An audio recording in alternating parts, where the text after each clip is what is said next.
Bartholomew Buttonsby wasn't like normal people. Normal people bought stamps. Normal people didn't have pet squirrels, let alone 20. Bartholomew? He had ideas. Big ideas. Post office is inefficient, Bartholomew declared one Tuesday, nearly tripping over a rogue acorn. Mrs. Higgins, his perpetually unimpressed neighbor, peered over her newspaper. "What's inefficient, Bartholomew?" she sighed, already knowing it would be something ridiculous. "The postal service. It's slow. Unreliable." He gestured dramatically, almost flinging a squirrel off his shoulder. "I've got a better idea."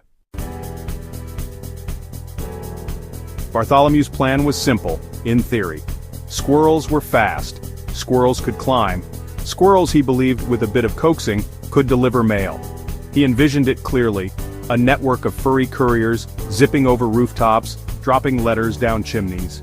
Mrs. Higgins, bless her practical soul, just shook her head. Squirrels, Bartholomew? Really?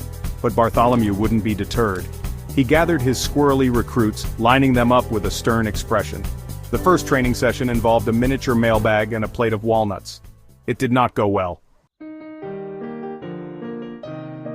The squirrels, it turned out, had their own agenda. One particularly greedy fellow, Mr. Nibbles, decided the mailbag itself made a fine hat. Another, Princess Fluffytail, preferred napping in mailboxes to actually delivering anything. Deliveries were haphazard at best. Mrs. Higgins found a love letter meant for the butcher tucked into her geraniums. The vicar received half a biscuit and a very confused hamster. Bartholomew, ever the optimist, just chuckled. "Teething problems," he'd declare, scooping up a runaway squirrel and a fistful of misdelivered postcards. Eventually, even Bartholomew had to admit defeat. Squirrels, it seemed, were not cut out for the rigorous life of postal workers. Mrs. Higgins wasn't surprised.